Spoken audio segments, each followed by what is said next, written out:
রাসূলিল্লাহ। আসসালামু আলাইকুম ওয়া রাহমাতুল্লাহ।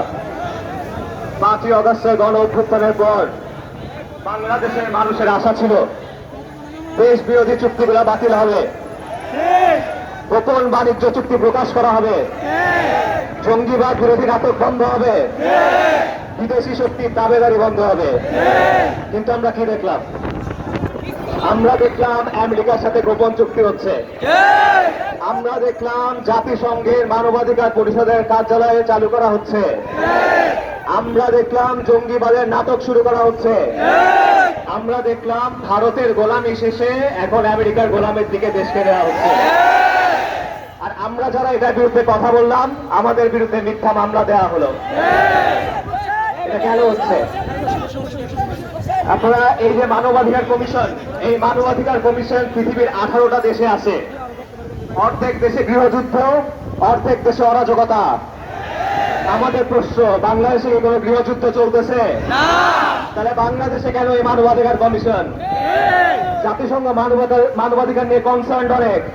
তাহলে তাদের তো উচিত কাশ্মীরে অফিস খোলা, তাদের তো উচিত আসামে অফিস খোলা, তাদের তো উচিত গুজরাটে অফিস খোলা। তাহলে তারা বাংলাদেশ নিয়ে এত চিন্তিত কেন? আমি আপনাদেরকে বলতেছি বাংলাদেশ নিয়ে কেন চিন্তিত। আমাদের পাশের দেশ বার্মা, এখানে গৃহযুদ্ধ চলতেছে। এই জন্য জাতিসংঘ এখানে অফিস করতে চায়। জাতিসংঘ এই গৃহযুদ্ধে বাংলাদেশকে টেনে নিতে চায়। জাতিসংঘ এই গৃহযুদ্ধ বাংলাদেশে টেনে আনতে চায়। এই কারণে তারা অফিস খুলতে চায়। এই গৃহযুদ্ধকে কেন্দ্র করে প্রক্সি ওয়ার চলতেছে। এখানে আমেরিকার স্বার্থ আছে, এখানে চীনের স্বার্থ আছে। খুব ভালো কথা, তাদের স্বার্থ থাকুক। প্রত্যেক দেশ তার নিজের স্বার্থ দেখবে। আমাদের কথা হলো, বাংলাদেশের সরকার কার স্বার্থ দেখবে? বাংলাদেশের সরকার কি বাংলাদেশের মানুষের স্বার্থ দেখবে নাকি আমেরিকার স্বার্থ দেখবে?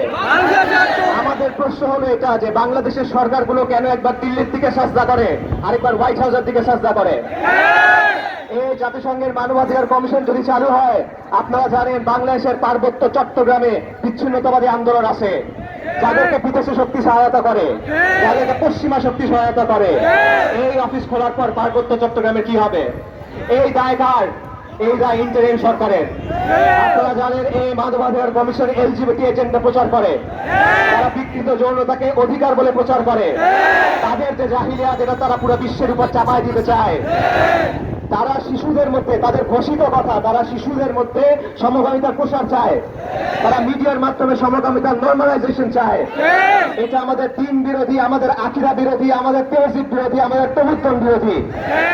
ইউনিশ সরকারের কোনো অধিকার নাই, কোনো ম্যান্ডেট নাই, কোনো এখতিয়ার নাই এটা আমাদের উপর চাপায় দেওয়ার। উপদেষ্টাদের এই অধিকার নাই, কোন রাজনৈতিক দলের কোনো অধিকার নাই। আপনারা মিলাই দেখেন, হাসিনা তার ইচ্ছা মতো সিদ্ধান্ত মানুষের উপর চাপায় দিত, ইন্টারিম সরকার তার ইচ্ছা মতো সিদ্ধান্ত মানুষের উপর চাপায় দেয়। হাসিনা গোপন চুক্তি করছিল, ইন্টারিম সরকার গোপন চুক্তি করে। হাসিনা ট্রানজিটের নামে করিডোর দিছিল, ইউনুস সরকার মানবাধিকার নামে প্রক্সি ওয়ার আনতেছে। হাসিনা বন্ধুত্বের নামে দেশকে ভারতের হাতে উঠাই দিছিল, ইউনুস সরকার দেশকে আমেরিকার হাতে উঠাই দিতে চায়। আর যখন আমরা এটার বিরুদ্ধে কথা বলি, আমাদেরকে বলে জঙ্গি, আমাদেরকে মামলা দেয়, আমাদেরকে ভয় দেখায়। আমরা জানাই নেই, এই মামলার ভয় দেখায়, হামলার ভয় দেখায়, গুম খুনের ভয় দেখায় লাভ নাই। তাওহীদি জনতাকে সবচেয়ে বেশি নির্যাতন করছে হাসিনা। হাসিনা সর্বশক্তি দিয়ে চেষ্টা করছে, ভারত সর্বশক্তি দিয়ে চেষ্টা করছে তাওহীদি জনতাকে নির্মূল করার জন্য। ফলাফল কি? আজকে হাসিনা আছে? কই হাসিনা এখানে আছে? তাওহীদি জনতা এখানে আছে? শুনতে পাই না, জোরে বলেন তাওহীদি। ইনশাআল্লাহ, আলহামদুলিল্লাহ, তাওহীদি জনতা থাকবে দিনের জন্য, কওমের জন্য, জমিনের জন্য। আমরা first line of defence. India আসুক, আমেরিকা আসুক, তাওহীদি জনতা থাকবে। আমরা দিল্লির গোলামীর জিনজির চিহ্ন করছি, ওয়াশিংটনে গোলামি করার যা। এই আমার, এই জমি আমার, এটি আমার, এই জমি আমার।